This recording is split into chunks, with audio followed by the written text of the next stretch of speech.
إن الحمد لله نحمده ونستعينه ونستغفره ونعوذ بالله من شرور أنفسنا ومن سيئات أعمالنا من يهديه الله فلا مضل له ومن يضلل فلا هادي له وأشهد أن لا إله إلا الله وحده لا شريك له وأشهد أن محمدا عبده ورسوله صلى الله عليه وعلى آله وأصحابه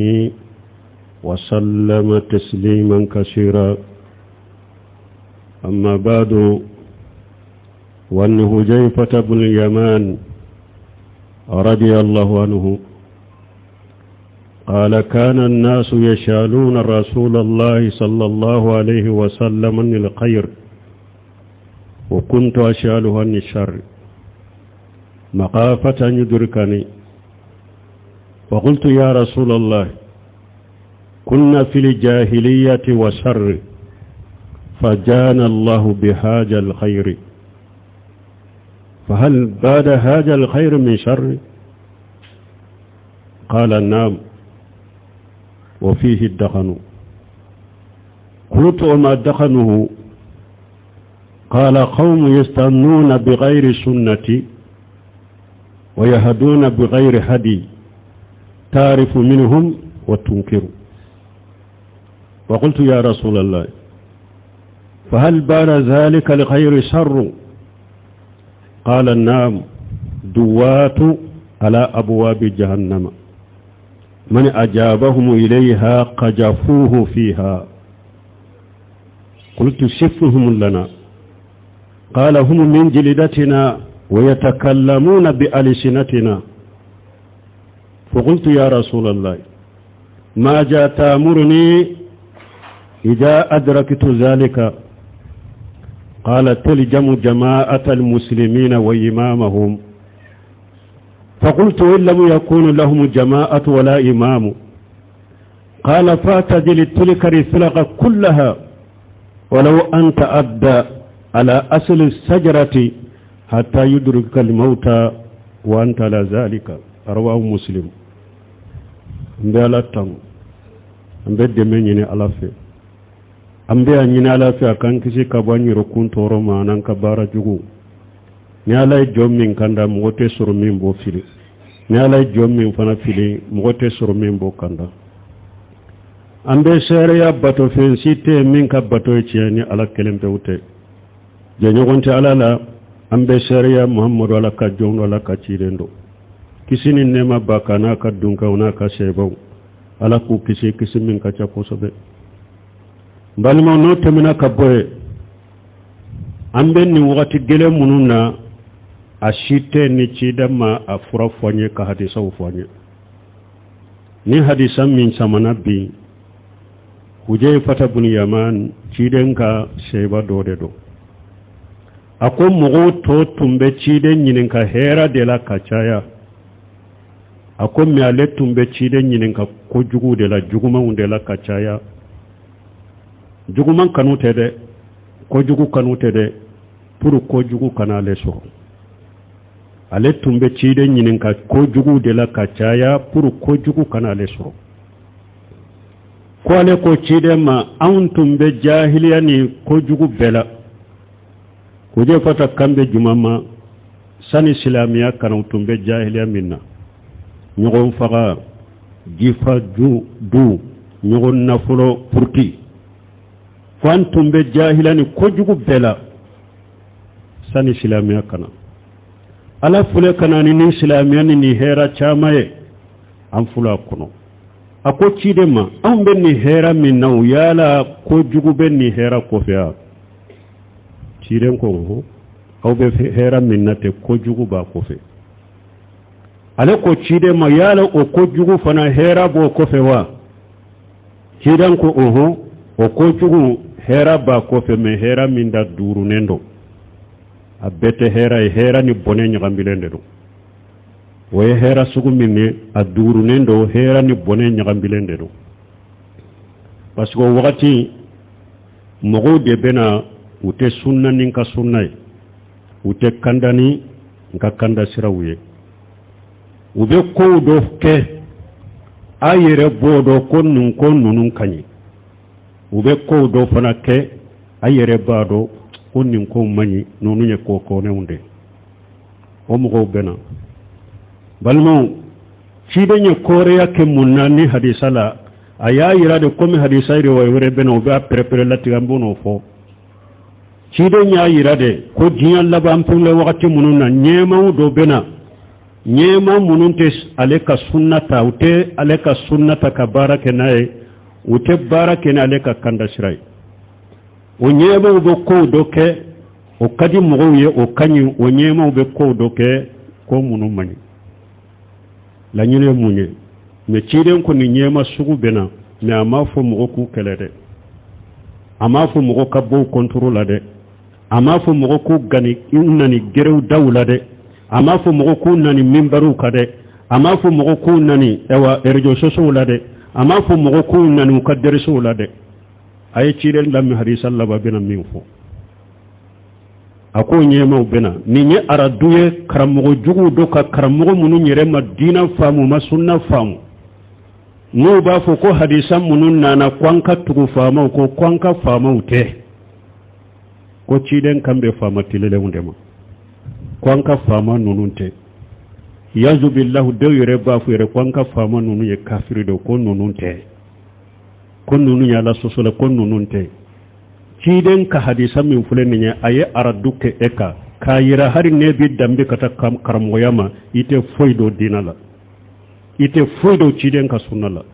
ciden ko ɲɛmaw bɛna u tɛ sunna ni ne ka sunna ye u tɛ kanda ni ne ka taabolo ye u bɛ kow dɔ kɛ olu ka ɲi u bɛ kow dɔ kɛ u man ɲi ni e y'o fɔ o kɔfɛ ko hadisa minnu nana ko a kan tɛ nin faamaw ma e ye tɛ nkalon tigɛla ye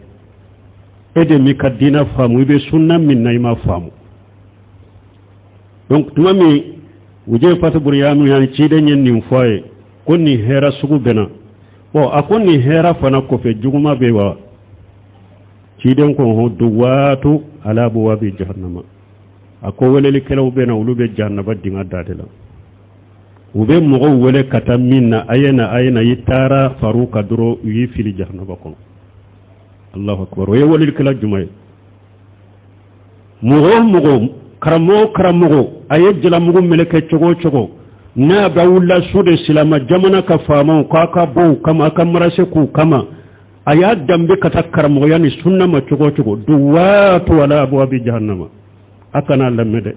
welelikɛla de a bɛ jahannama dinga da de la duwaatul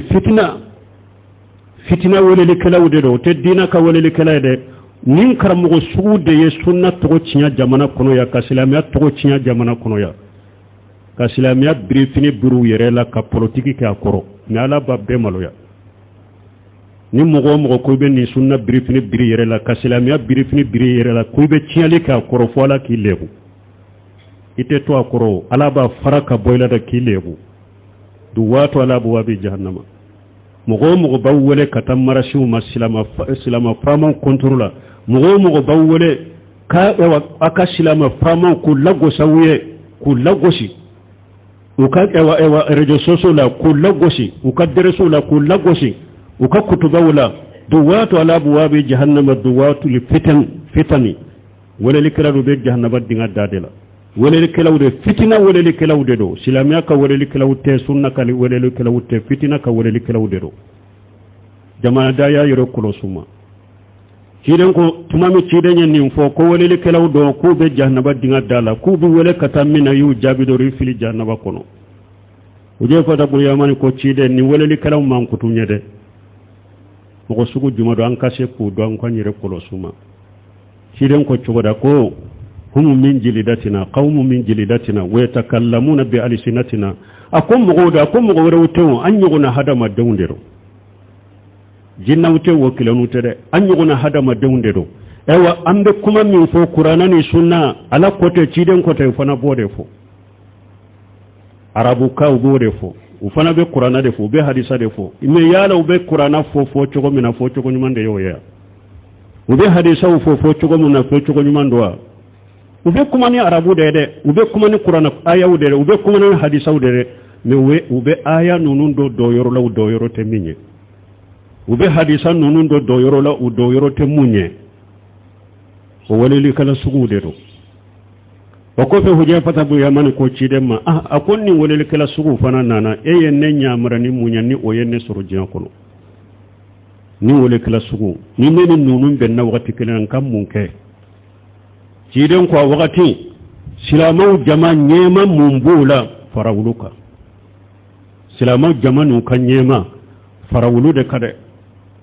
o aya ciden yininka akonna ya soro wakati fitina bonyana de nyema donente jama kulusi donente kof nu nye silamau ka jama kuluye nyema donentu la mbe munke awa ciden ko fitina jama kulu mimbe imma bo bela na bekera fitina jama kulu de silama groupe te silama nyema te yere imma bo o fitina jama kulu bela hari nu beta sigi kungo konona la iri do de koro ka iri ewa inju ka ki ka iri lesiri kini ewa i nyunye fo saya ki soro chogola ta kungo konona la ikabo o fitina jama kulu la balmo ni hadisa min fulen ninye muslimu ya hadisa imbo muslimu na chogo welera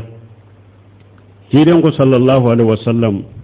yakunu badi a'immatu yahtaduna bighairi hudaya ويستسنون بغير سنتي سيقوم فيهم رجال قلوبهم قلوب الشياطين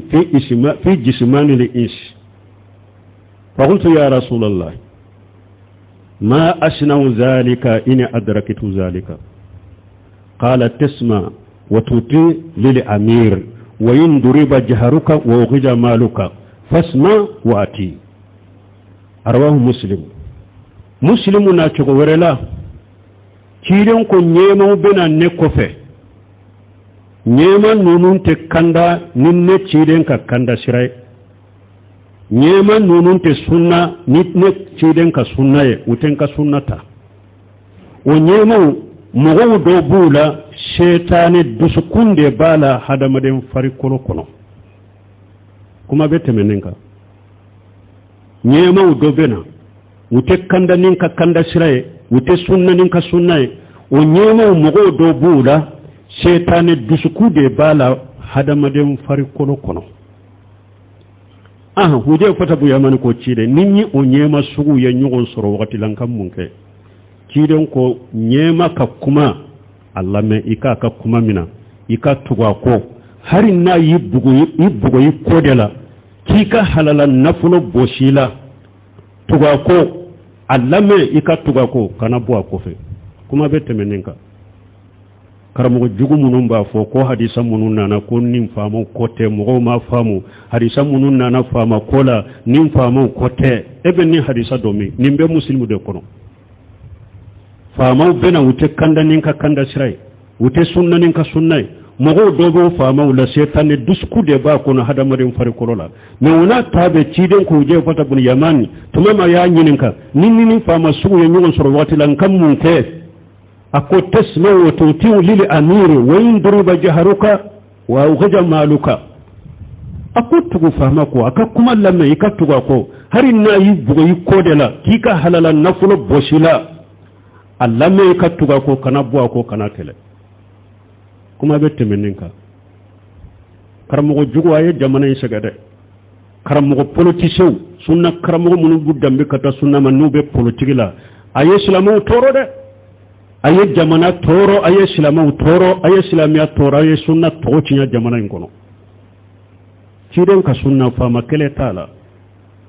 ciren ka sunna nyode fo fama kele tala karamugo jugo de do akanu lamede aka yere kolosi fana jamana kono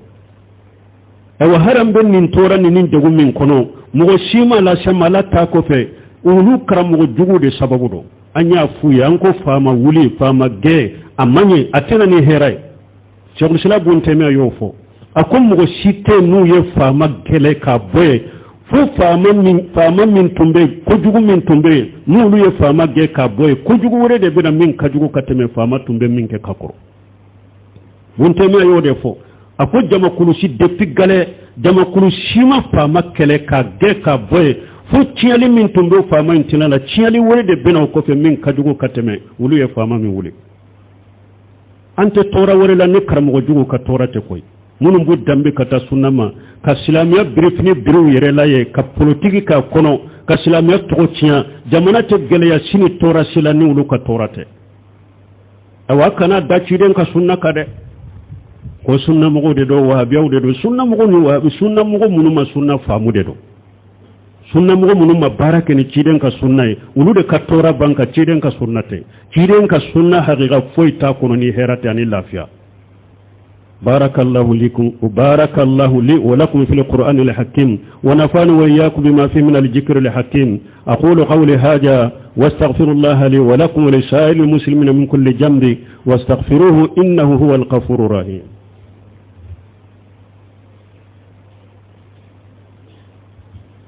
الحمد لله رب العالمين والصلاة والسلام على نبينا محمد وعلى آله وأصحابه وسلم تسليما كثيرا أما بعد عباد الله احذروا من وصية عبد الله بن سبا اليهودية لأتباعه بلغوا على كجو آيا يرقلوس عبد الله بن سبا يهودية دو عثمان التلالة عليه fitina wuli usmana tilela ya yere ke silamai yahudiya de do aya yere ke silamai kado silamau cela usmana tilela ka fitina wuli fo fitina laban kera kata usmana faka ka ke sedu suye wa abdullah ibn saba yahudiya aka woshiya kando be yahudiya unin nasarau anu dome bagaw ani karamogo mununi ukka kalande munun binna ukka fili kono o wosiya kambu bolo jiyan kono haru bi u be baara kɛ n'a ye ala ka jɔnw jamanadenw a y'a yɛrɛ kɔlɔsi o wosiya kan na o wosiya kan ye jumɛn ye usmana ka fitina wagati abdullahi bin saba yahudiya a ko a ka tugubagaw ma a ko ibdaw fi ta'ani ala umaraikum wajhul amra bil ma'ruf wan nahyi anil munkari تستميل قلوب الناس وادعوهم إلى حاجة لأمر عبد الله بن سبا أكو أكتب بغوما أكو نابا فيك فتنا ولي أكنيما ونوفي population ka murtiw kama u ka wulu kama u ku kele fitina kadu silamanu nyagonche akumbaw nyamra ni minje mbe woshaka ni munye aya kuma sa katoka ka nyema aku lago sa ku sapute na sigira yoromi population nyana abeto ka nyema lagosi aku sapute aku lagosi ayoke epi akayira yira mogola ka ke kuma ube mogo nyamra ni nyumaye ka mogo fatanya ka bujugmama mana aya yire ke komi dilali kelaw akayire ke komi nyali kelaw na yen nunke abe mogo hada madon dusukun soro na yen ninke abe population hada madon dusukun soro na ye population hada madon dusukun soro sisa ubese ka farauka ka muruti uka fama kama ku kele ka bamuruta au aiwa ka farauka abu kele awa ko ye mogo wole kataninde made na ba fe ka fama nunun kele ku bewe ayen ni hakilina aye barake ninde aka mogo wole kataninde aka jama wole kataninde ma kaka famau aka nyemau aku lagosi aku sapute ku togo jugu fo ya tunkanka ninfo ama fo jaragibe fama irelawo atunkanka ninfo ama fo atunkanka ninke ama ke atemogo ka kuma me mogo ya fo ye binge ko sigi ka kuma ka fe ke amo me nunu na nyugono pour ka population hakilu sunya Abdullah ibn Saba yahudi aleka hakilina de fulenye wa haribi yahudani nasara unu debe mbagaw ani karamogo munun ni kalandum benna u ka fili kono u ye silama jamana beke fitina yeneni haklina de fitina be silama jamana wala u ye silama jamana beke fitina yeneni haklina de ka population hakli sunya ku yereke comme ulu de dilali kala ku yereke comme ulu de be mogo nyamra ni nyumay ku yereke comme ulu de be mogo fatanya ka bo jugumama ka soro ciali kala udero Abdullah ibn Sabaka haklina de fulani awa jamana sisa tumami ewa ko min kera o tamena uma she sorola u fule kan hakilina de commencer yahudiya unu debe bagaw yahudan ni nasaraw anu debe magaw ani karamo jugu munu binnan ko fili kono u fule kan hakilina de commencer jamana kono ku be baraka nay aw be population de ewa makaride aw be population do lafiya fede aw be bende fede sigika foka kede denka kede uyennin kede amankade uyennin fode amankade itumanka ninkere Abdullah ibn Saba yahudiyu o ka hakilina de nin kele sugu de fule kado jamana in kono sisa ya yero kolosi de population be min fawuye amma fo ko anka fama dafale ne koy komi e yere dafalen ti ka du kono cogo mi fama ma dafa ko mo sita na min dafalen no kullu bani adama qatta'u wa khairul qatta'ina tawwabuna ci den ko hada maden be qataw akomi qataw kalaw nyuma yere ni min bore ka qataw kala may ka ina tubi mo sitte ko junubu te boro mo sitte ko ala soso ti bolo ikanaw tompede ka beta ka da fama ka e anta nyere soro ni fama ma sigi jamana kono jamana be se ka dila cogodi fama na wulo kama fama ko do na fo kama pour mo ka wuli jamana be to ni fama tala dewa ay hakili soro de population jamana de ay hakili soro de yahudan nasara Abdullah ibn Saba al yahudi o hakili na min fulen ni yahuda ka karamo ya lede anin nasara yahuda ka deme bago ka karamo ya lede karamo dugu munum binna ka fili kono ka karamo ya Abdullah ibn Saba yahudiya ka karamo yode ayere korosu ka hakili nana ni mugo awu sigile na ko abi aka fama ulla goshi nyana ube ewa aba sapute nyana idda bo tiki ka kuma ube ka wuli kata ka toy kana la mada foi tula ka jamana nonite foi tula ni fitina wulite ni mugo min ni konnan jade bila kam wo nyamara ni nyumay kam wo fata nyaka bo jumama ni ode bila ni yidilali kere ni nyali kalai haqiqala ciyala cide nya sirayri law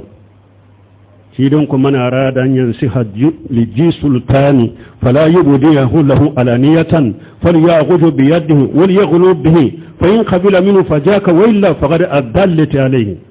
sidon yan ninde fo sidon ko ni mo min ni ba ke ka konnan jake famai akoy kani ka konnan jake kene kade beka ya akoy kani kan ka konnan jake kene kade akota fama fe ika fama minani aboloy ikele ni fama kele ibe nyuma min foye ibe konnan jamin ka ika kai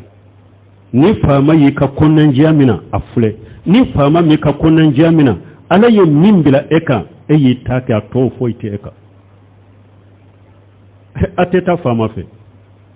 ni mogo sigiri kerefe ko abe fama nunun to cinya ya donte ya bonte ya fote ya kete kana lamede ibwa kerefe an kalla nyine jamana be hera soro chogmi ni jamana be hera soro chogmi no do ikalla nyine futire nyo sira yire la ta fama fe ikele na kele ta fama fe jamana ka hera min be bolo ta foy nyuma min be bolo ta foy salama ko min be bolo ta foy ikele na kele na ya min alhamdulillah na ma min ayitake ato foyti eka yo Cheikh Salih Fawzan nyininka a nisrate ne bolo ni ne be se kata fama segredo akuma kallafa kalla na shete ni be se ka se fama ma eka kuma ete se ka se fama ma eka letrite se ka se fama ma akola ma bila eka la yukallifu Allahu nafsan illa wusaha mo shete minna la mu bilika isigi ka sabali ka dawke ante se ka se fama ma ute sira damante se ka se fama ma kallafa kalla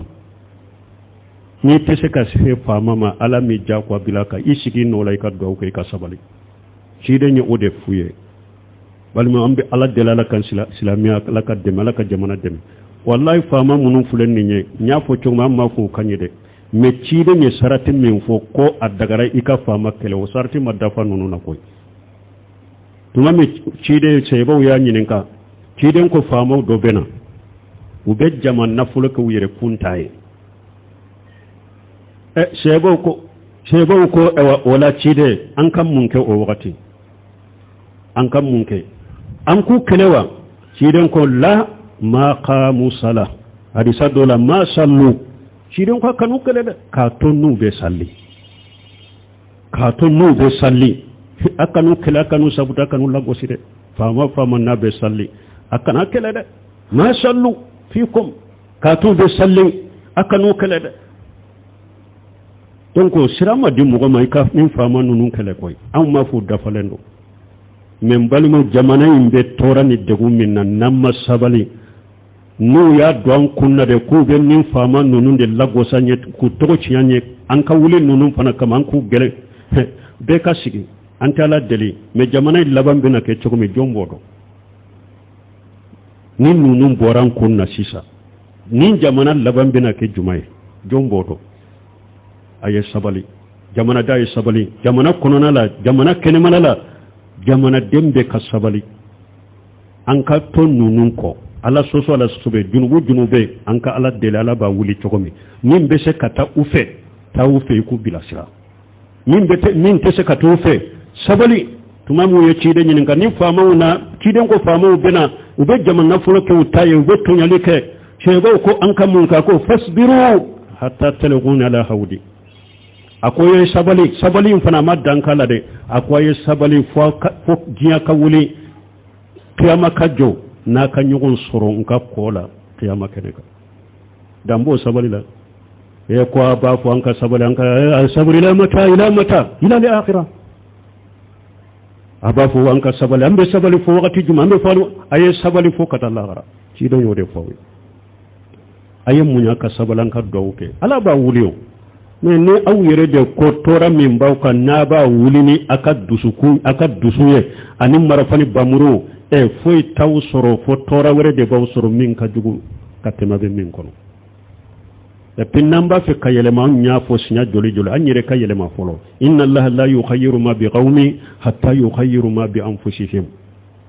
hada ma de tora ni de gonni fitina ni balaw min beka ala ye tora ni de gonni fitina balaw bileka ni junubu ni ala soso munye ni ma yele makka bo junubu ni ala soso de la aw fitina inte boy ka koy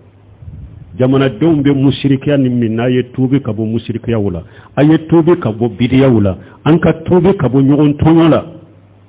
kanton nande nyogon tonyo fama nyuma te soro fama min bakan sa boy koy kanton ni nyogon tonyola anyere de betile folo an ka nyogon tonyo dabila an ka la soso dabila an ka junubu dabila an ka mushrikiya dabila an ka bidiya dabila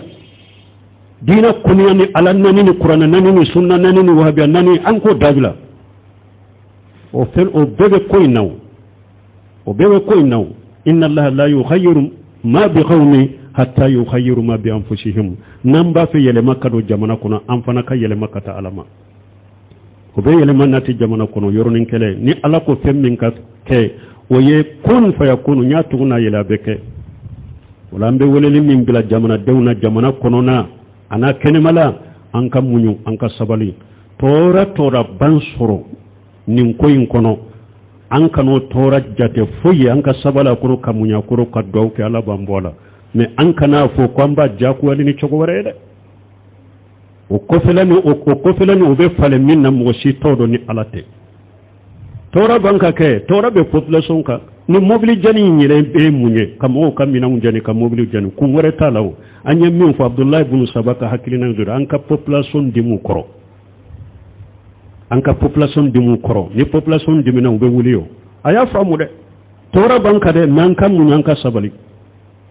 abeba nanye koto alama ala ko an ka ko fura keni fura chogo minye nanye ko fura no fura chogo ye ala bombo akono koy men nan kwante an wasado ala tala an tan wasado ciden tala mugo nyuma temeno an tan wasado wulu tala fo an yere ka politimu nan ka hakri naw abedda birandala de ante ala dele ola ala kan kisoma ala ka jamana tanga fitina munun be jamana in kono ala ku wuli an ka famo ala ku deme jugu munun bula jamfanti munun bu ne fa ala ku be maloya u ka jugu yanu ka jamfanti ala ka sagu yerema jugu be nin jamana la abe jamana in kono abe jamana in kofe ala ka beka nganya jugu saga yerema yi u be dabal jugu tige mina u be fere jugu tige mina ala ku yere to kono e ka jamana kisu ka toroma اللهم أكفيناهم بما شئت اللهم إنا نجعلك في نهورهم ونعوذ بك من شرورهم ربنا آتنا في الدنيا حسنة وفي الآخرة حسنة وقنا عذاب النار ربنا لا تجعل قلوبنا بعد إذ هديتنا وهب لنا من لدنك رحمة إنك أنت الوهاب اللهم اجعل الإسلام والمسلمين وجل الشرك والمشركين ودمر أعداءك أعداء الدين برحمتك يا أرحم الراحمين وآخر دعوانا الحمد لله رب العالمين.